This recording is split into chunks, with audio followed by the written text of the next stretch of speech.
Welcome to the Stogie Geek Show.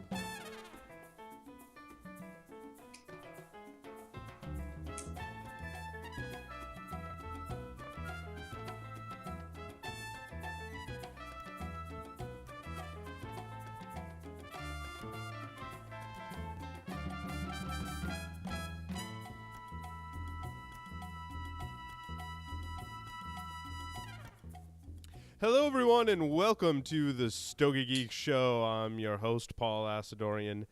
I'm very excited to be here broadcasting live from G-Unit Studios, as we've called it, here in Rhode Island. We've got a brand new studio. It's the first time we're broadcasting the Stogie Geeks from it. I'm here with my good friend Mark Jr. to my right. Welcome, Mark. You gotta stop drugging me and taking me places when I'm sleeping. Dude. This is not cool. You like this place, though. It's pretty swank, huh? We're not in a shower anymore. We got lots of space. We can spread out. There's no more shower curtains in the back. We have real backdrops, which will, in the coming weeks, hopefully be even more fabulous. So, Mr. Will Cooper's on the lines via Skype from North Carolina. Welcome, Will. Greetings, everybody. And let's see. Let's introduce our guest. Justin Andrews is here from Rod Cigars. Welcome, Justin. Hey, guys. Thanks for having me. It's wonderful of you to come on the show. We're glad you were able to join us tonight, Justin. Justin, would you do me a favor? If someone's going to walk through the door, if you could just mute your microphone. Yeah, absolutely. That would be great. I don't know why, but it comes through really loud on the recording. So thank you for that. No problem. Will, why don't you introduce what we're smoking tonight? Well, we have an unbanded. And can folks see my unbanded from the camera? I can see your unbanded. So we don't know what the unbanded is obviously yet. It came from our friend Seth Geis of Seth's Humidor. So he's actually sent us this cigar, and throughout the show we'll be kind of, I guess, getting some hints right now. What do you guys lit yours up? Yep, we have. What are your initial impressions?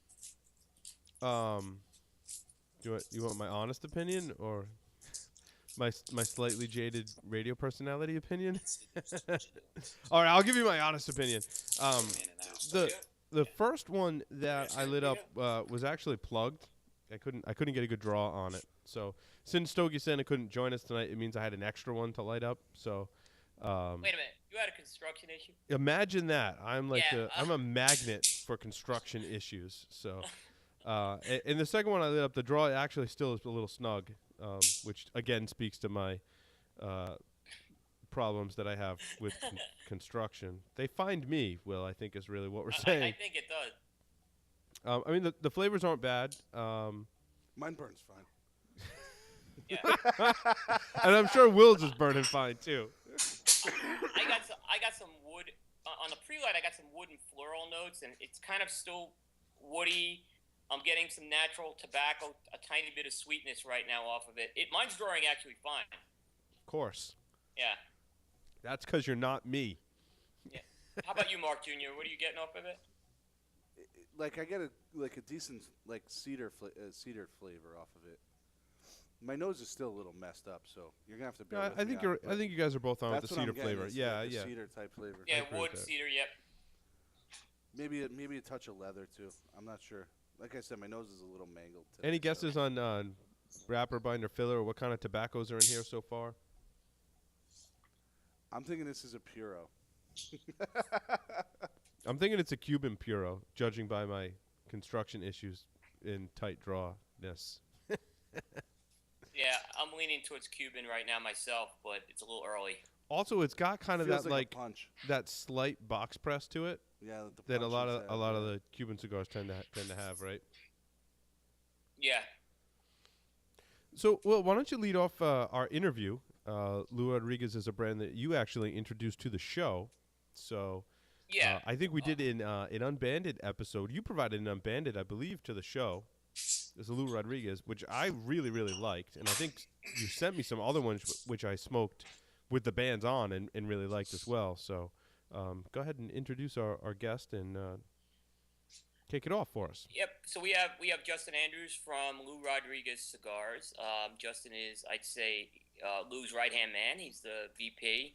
I know Lou Rodriguez because they're in my backyard here in North Carolina. So I've had a lot of opportunity to smoke their products, and there's a real interesting story. I mean, there's a lot of boutique companies out there, but I think Lou Rodriguez is definitely doing it different.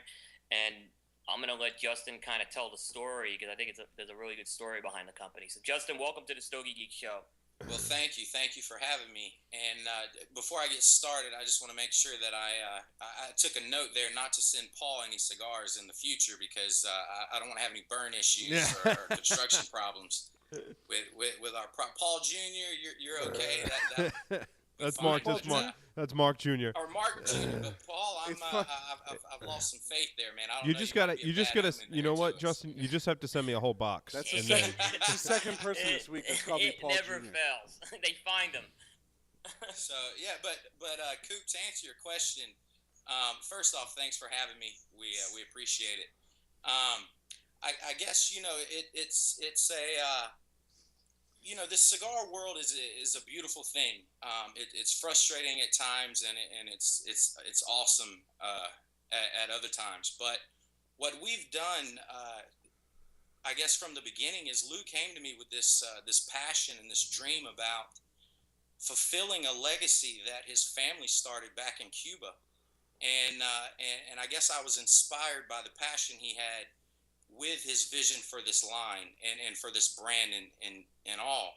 And when I discovered the family ties with his family that runs our factory in Nicaragua and that runs our farms in Jalapa, I wanted to be a part of it. And I was relatively unfamiliar with the cigar industry as a whole. But man, I fell in love right from the get-go, and I've been along for the ride ever since. And how long has that been, Justin? That's been about 4 years now. Right on. So I've learned a lot in those 4 years, but it's funny, the more I learn, the more I realize there's a lot of knowledge out there that I still don't possess. So it's every day I learn new things. The more you learn, the more you know you don't know, right? Yeah, that's so true. So, Justin, for those not familiar with Lou Rodriguez Cigars, tell us about some of your different lines. Okay, so we started out as a Maduro-only company. We offered our premier line, which was, I would say, a mild to medium-bodied Maduro, Nicaraguan binder filler, San Andres Mexican wrapper that came from our factory and our farms. We expanded the line to what we call the reserve line, which is more of a full-bodied Maduro. So that was all we offered. Lou only smoked Maduro cigars. He only wanted to make what he smoked, and so that was that. Well, going into to our first IPCPR show back in 2011, Lou's godfather, in only a way that he can do it, basically presented it to Lou that, hey, you cannot go to the show with one Maduro or two Maduro lines of cigars. You need to offer some variety. So Lou went down to Nicaragua and blended a Connecticut, which we've kind of coined the phrase "Smoker's Connecticut." It's more of a full-bodied Connecticut because that was the only type of Connecticut he wanted to smoke. And then we offered a Habano Rosado, and in the years since then we've added to the line as well. So when you say Maduro, sometimes people, I think, get a little confused about what a Maduro is. So what kind of wrapper leaf are you working with, and explain for people some of the process that it goes through? Because some of the feedback I get is people are like, well, I don't really like Maduro wrappers, but it's really the process, not the wrapper type, right? That is absolutely correct. Yeah, and I think a lot of people, especially people that aren't smokers that smoke on a regular basis, they get a little intimidated when they see a Maduro wrapper, and they automatically assume that it would be something that might be a little too strong for their palate, their preference. But we use traditionally a San Andres Mexican wrapper for our Maduros, which I know in years past has not been the most popular Maduro wrapper, but we find with our Nicaraguan binder and filler that it just goes together in the right way. So I've told people for the last 3 years, at least give our Maduro a shot, because the Premier line is a very smokable cigar. It's something that won't overwhelm your palate, but yet you still get the flavor characteristics of a typical Maduro cigar. Excellent. I want to go back to the full-bodied Connecticut. What does that mean? What have you done differently in Connecticut to kind of amp it up? And is that body, is that strength, a combination of the two? Okay, yeah, it's actually a combination of both, and it was pretty cool because I remember the initial conversation Lou was having with his godfather, and he was like, I don't typically smoke Connecticut's. I'm more of a medium to full-bodied smoker.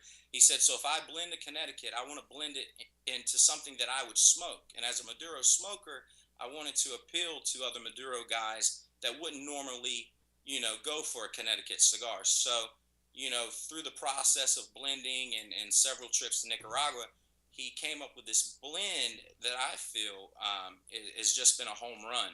And it's got, we call it, it's not your typical, it's a smoker's Connecticut.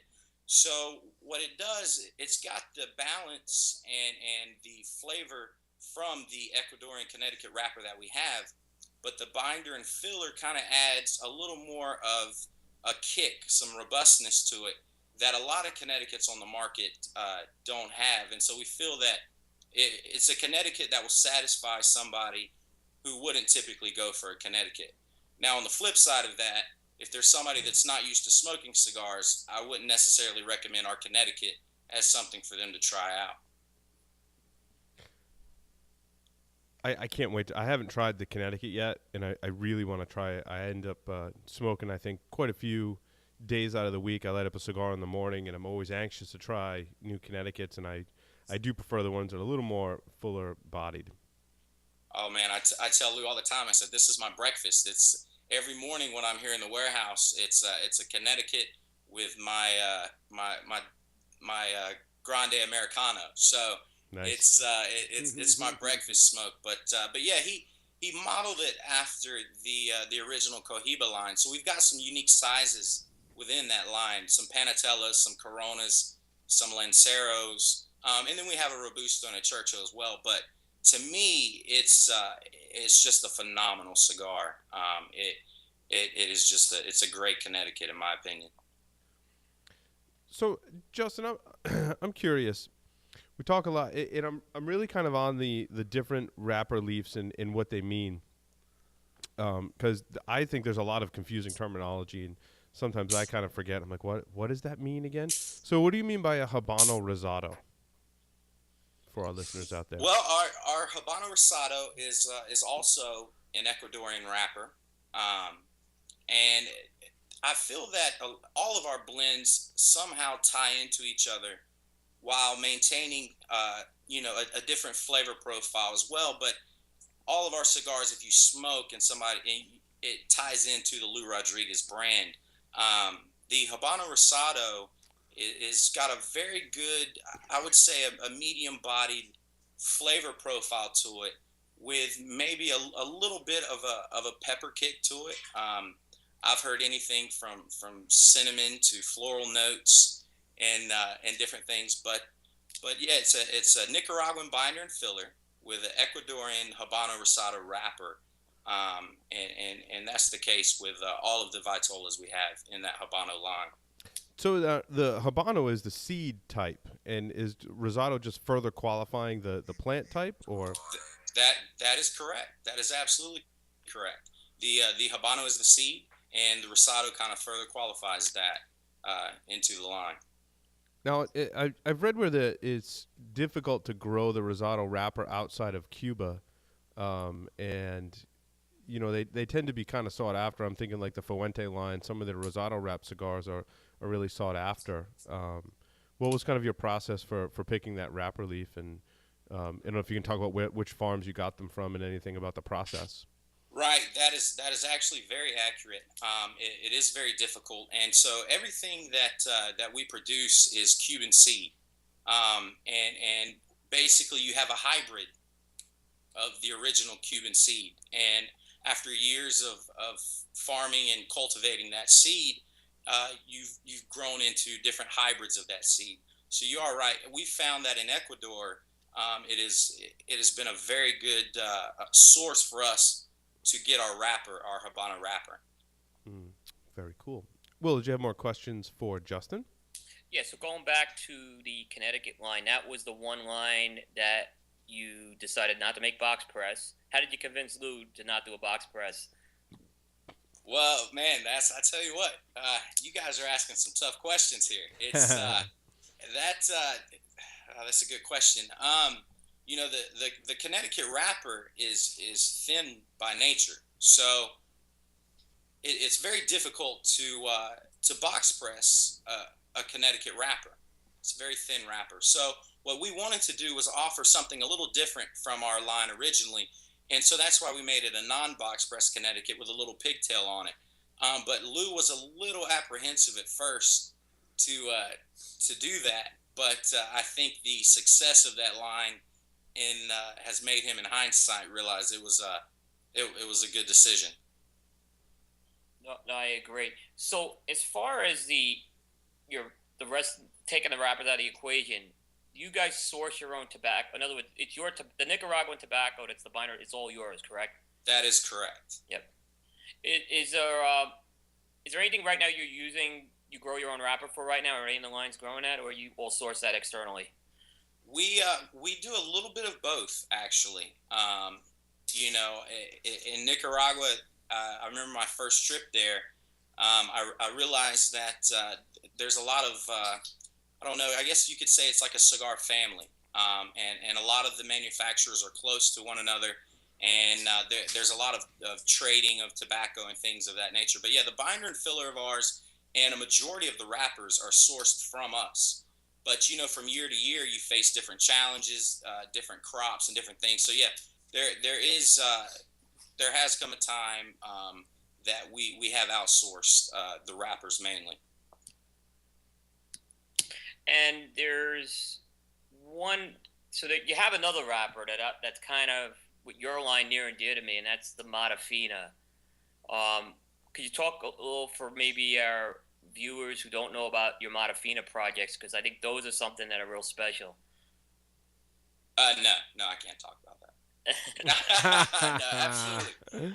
I'm almost regretting saying it, because there's some good stuff you guys got going on there. which is what I'm smoking right now at the moment. Actually, fortunately, we had the foresight to hold just a few of the La Mano Negra for ourselves to enjoy. We made that mistake back in 2011 when we made the Mata Fina available, that we were so anxious in selling it that we didn't hold any back for ourselves. So fortunately, I've got a few here that I can smoke on from time to time. But to answer your question, I can give you a little bit of the information, but we have to keep some things proprietary. But yeah, the Mata Fina wrapper being a Brazilian wrapper, it's very rare. It's very hard to produce, and which makes it very expensive. Also, we have some unique ways that we go about, I guess you could say, treating the tobacco and our process of harvesting it. But yeah, it's just a very unique wrapper that offers a complex flavor, and our Brazilian wrappers. The Mata Fina that we released was aged for 5 years, and the La Mano Negra was aged for 8 years. So as the years go by, the wrapper is only getting better and better, and that is an attribute to Lou, who bought a pilon of the Mata Fina wrapper years before he started this company. So we are reaping the benefits today of his foresight several years ago. But it goes back to the Maduro wrapper that I told you about.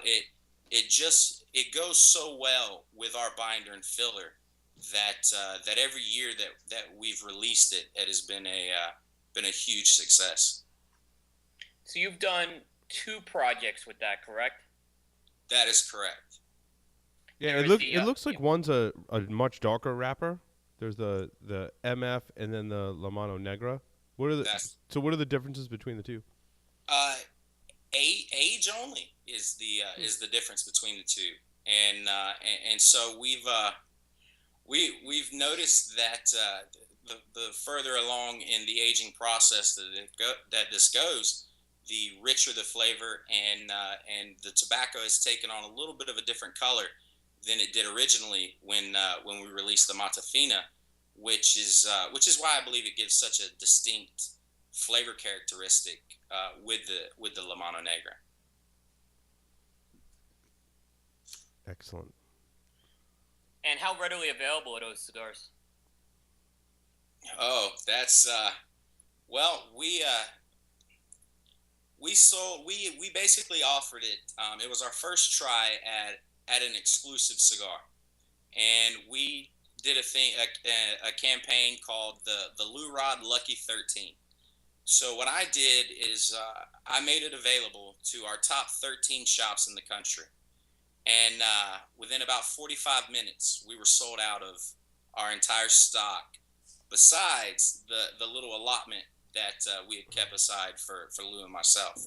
So it is currently unavailable, and it's been unavailable since last year's IPCPR show. Now, I've heard that some of our shops are offering some of the boxes they have left, I guess you could say, kind of on the black market at some extraordinary prices there. But yeah, if as I explained to our 13 shops, that once you place your initial order, that will be the only amount of cigars that you can get from this batch here. Sorry, Will, did you have more questions for Justin? Yes. So let's talk about you launched a new line this year, core line at the IPCPR called the Lou Rod, which was a pretty big departure for your company. Why don't you talk a little about that project? Okay. Well, I tell you what, I think I've got somebody here that might be able to answer that just a little bit better than I do. Somebody fresh off the slopes of Utah, skiing, just popped in the door. So if you guys don't mind, I think I'm gonna have the man himself come here and join me on the couch, Lou Rodriguez. Hey, look at that. Coop, how's it Hey, going, buddy. man? Hey, Lou. How are you? Doing well. Good Thanks to see for you, joining bud. us. You too. Hi, Lou. How are you? This is Paul. This Hey, is Paul. Good Mark to see Jr. you. And Mark Jr. Nice to meet you. Thanks for Mark joining Jr., us. How are you? Very well. So you saved the hard questions for me? Is that what it is? Yes. Absolutely. Actually, so we were just kind of segueing into the Lou Rod line, which was a departure for your company. And I was just about to ask Justin to talk a little about how that was a departure and a little about the line. Sure. Well, I'm kind of peculiar in my taste, and I did a lot of things for myself initially, and the company has just grown beyond what I had planned for it initially. And I'm a very unique individual in that I like to smoke the same thing over and over again, kind of a creature of habit type thing. And the Lou Rod really represents, to me, how this company was able, or myself at least, was able to, see forward and take good advice from Justin, who was pounding the pavement, seeing what the people wanted, what the issues were with our smokes, and I think it really was a culmination of a team effort between all of us.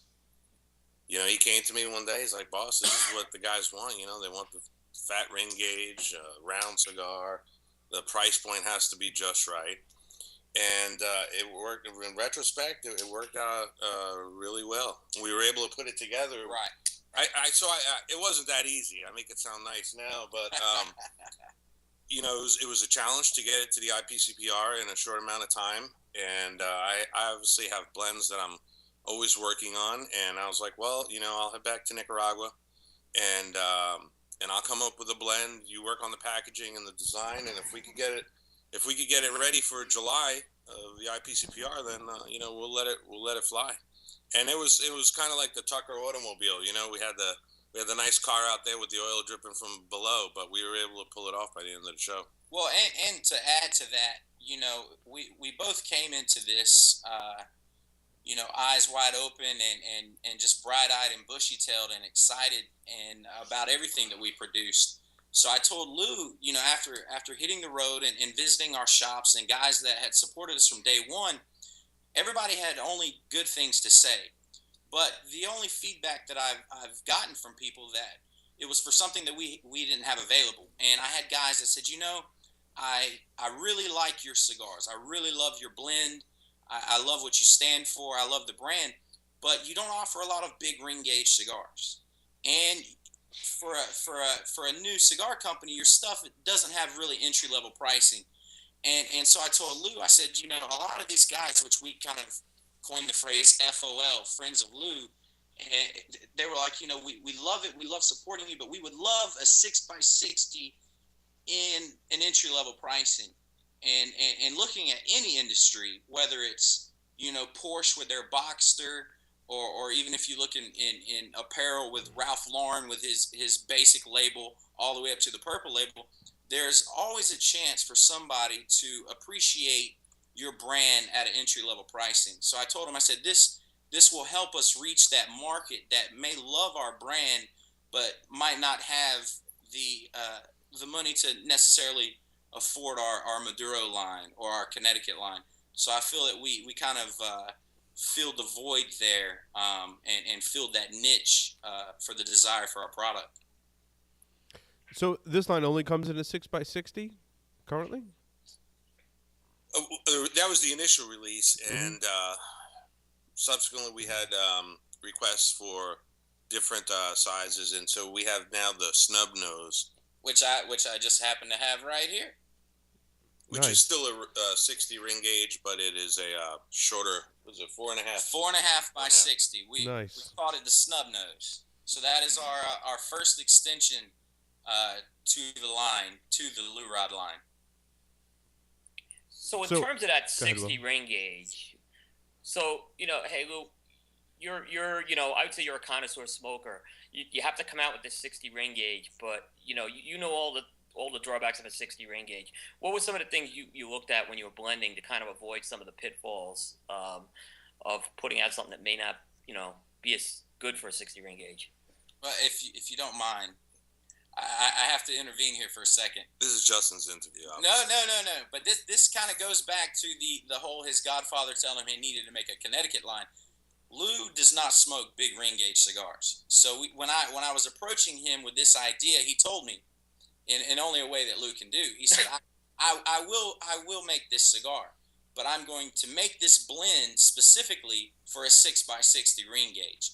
So, and I think Coop, you've alluded to this before, is that you can tell that the blend that we have in the Lou Rod was designed specifically for a 60 ring gauge cigar. So it's not your typical 6x60.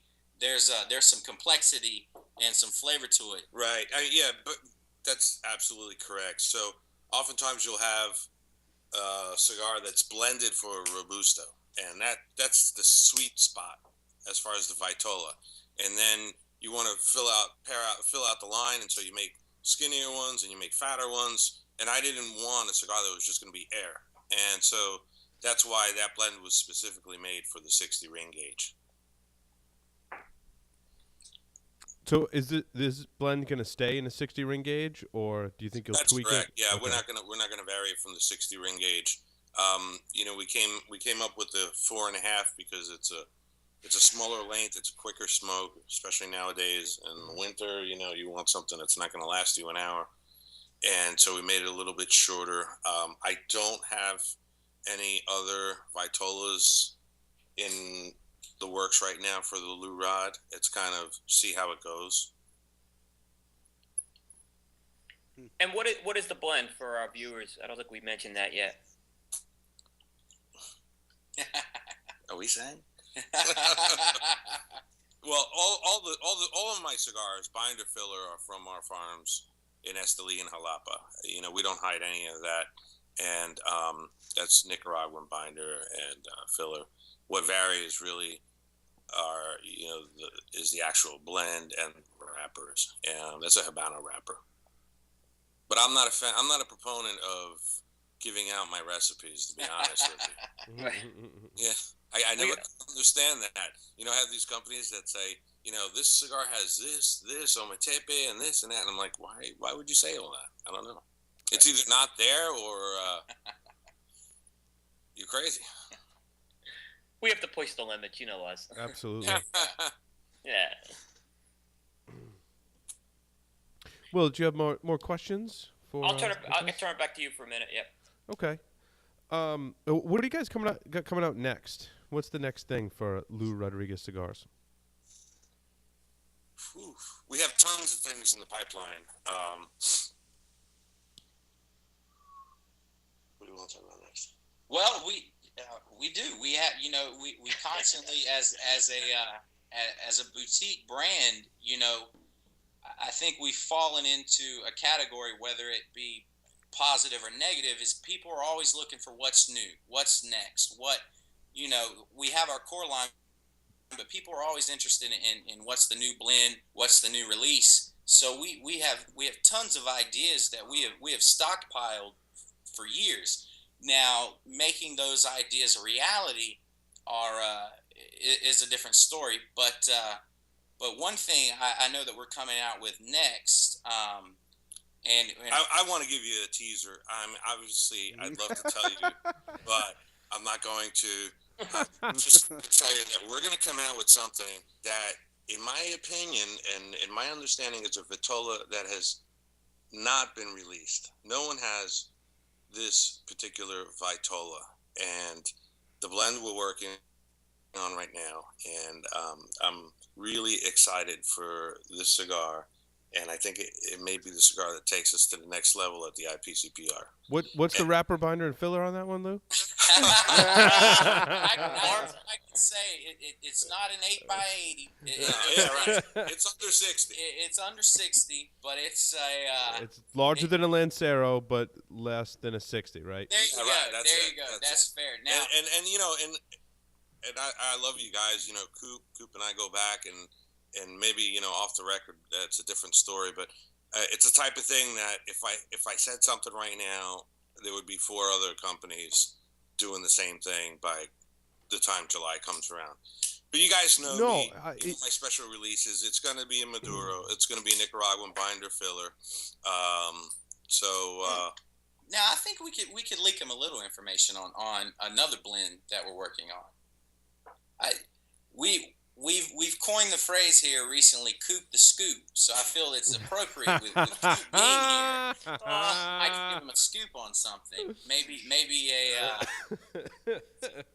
I don't know, guys. I might get fired after this interview, but I feel I can take some liberty here, and tell Coop that we are working on, and this is the first time we've ever done this. We are working on an event-only cigar. Oh yeah. And the reason that I bring that up is it will be the next thing that we release.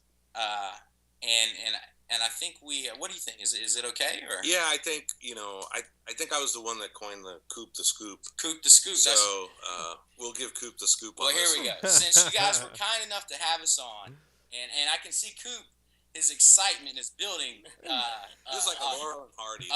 He's like on the edge of the seat. Coop wants the scoop. On his end, but you guys will be the first to know. I will say that. We, other than Lou and myself, nobody even knows about this. But we will be releasing sooner than later an event-only cigar, which will be called the Lou Rod One Night Stand, which I feel is appropriate because being an event-only cigar, it will only be available the night of the event, and it will be extremely rare and extremely exclusive to the select retailers that have been with us from day one, that we will bring to some of the events that we have planned in 2014, and it will also be a different Vitola than we've offered to date. There may be a girl that's familiar with that cigar as well, no? The Lou Rod One Night Stand. I was going to say a companion cigar, yeah. it's a quick and dirty kind of thing, and we'll be gone in the morning, and so will the cigar. So does that mean it's a shorter cigar or a thinner cigar? Or?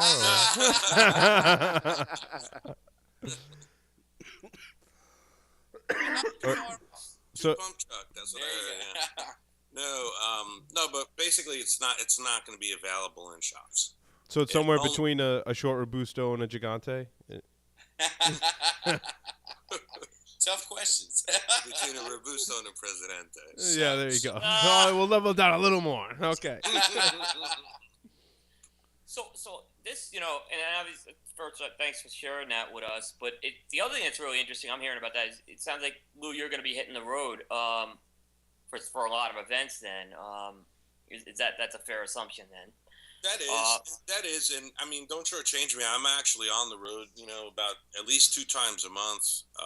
Justin does the other events, but we wanted to do something special for those events rather than the buy 3 get 1 free, which has kind of been the industry standard. And we just wanted to, kind of give back to our customers that support us and do something special for them. Yeah, that's a really good point that you make, as opposed to, a lot of folks will give their product away, and it's always great as a consumer, but, sometimes I look at it from the business angle, you don't want to devalue the product you have either. So I look at that, for a consumer, I always like getting a free cigar, but that's something, where, again, you can really sell the value of what you have. Right. Well, I agree with you.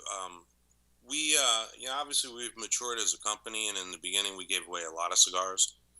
Even at the IPCPR, we gave away thousands of cigars. But and you bring up a great point about devaluing the brand, and we don't give away free cigars anymore. So this is a nice way where it's a win-win for everybody.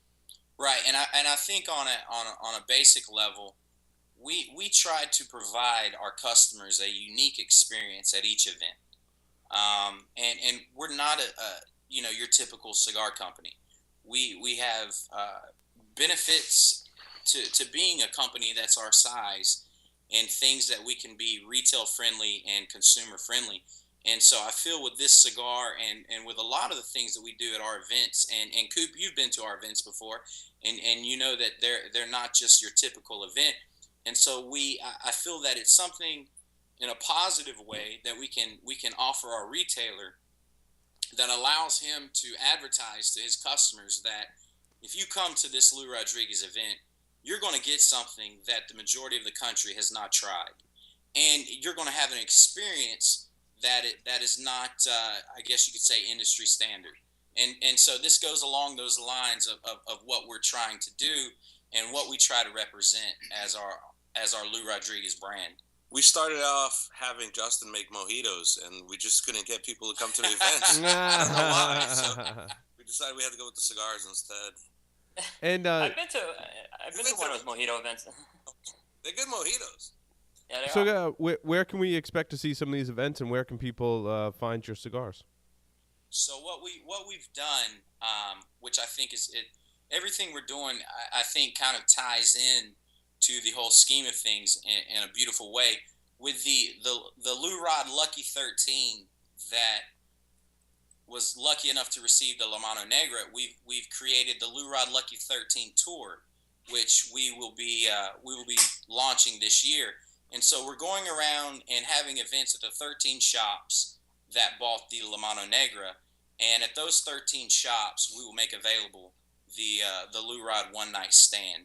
I think the next two events are Amarillo, Texas, at Good Karma Cigars. Todd Daly's a great place out there. Yeah, it's very as nice well. Yeah, I've been there. And he's got a place in Lubbock, I believe now. He does. Right? He does. And then we'll also be in Birmingham at the Tobacco Leaf. Right? That's Tobacco correct. Leaf, yeah. So those are the two events coming up in March that I'll be at, and we just had an event in Memphis.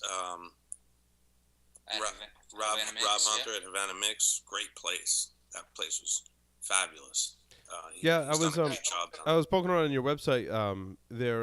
You guys aren't distributing currently to Rhode Island or Massachusetts, which is why Will was kind enough to introduce us to your cigars. So I hope someday you can make the trek out here to New England and we can meet up. Yeah, well, I'm in New England quite a bit because my daughter goes to Dartmouth. Oh, okay.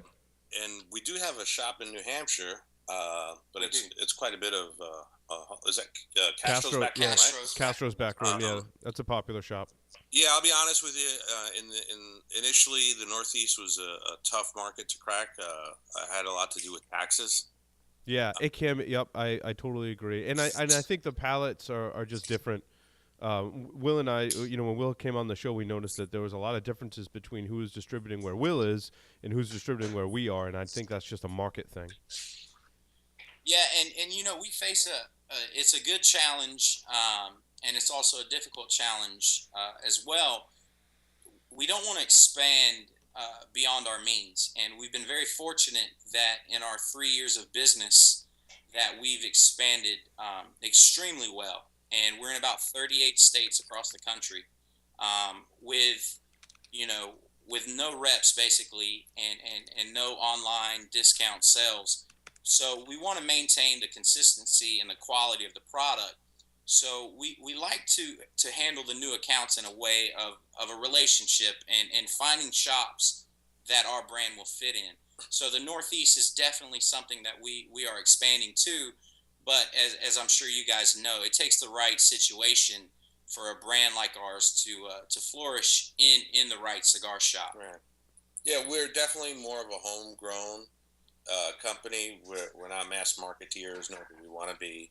And, little by little, Justin had a very successful trip up into Connecticut. We picked up a couple of shops there. We're in the process of getting out there, and we'll grow slowly. I'm in no rush to get out there. I don't send out these blind emails. We don't send out free sample cigars to the shop, and we don't want to be in every shop, to be honest with you. I don't want to be in gas stations, and I want to be in a shop that's run by a tobacconist that's familiar with our product and can educate his consumers about our cigars. And we don't want to be there if it's going to be a 17-year-old girl behind the cash register just punching numbers. That's not where we want to be. And I won't say it so bluntly to them, but we will turn people away. We don't sell to everybody. Well, guys, thank you very much for coming on the Stogie Geek Show. It was wonderful having you both on the show. I'm glad Lou was able to join us. And Justin, thank you very much. And I'm anxious to try some more of your cigars. Yeah, me too. Yeah, especially the Canal. I'm actually really excited after learning all about them. I can't wait to try more. So, guys, thank you very much. Thank you, guys. Yep. Yeah, well, thank you for having us. Thank you. It's always a pleasure. Absolutely. Always appreciate it. I got to get up to that warehouse soon, Lou. Now that I'm looking at it, I'm long overdue for that trip up there. We're gonna take a short break, and we'll be right back. All right, take care. Thank you, guys. Appreciate it. Great job.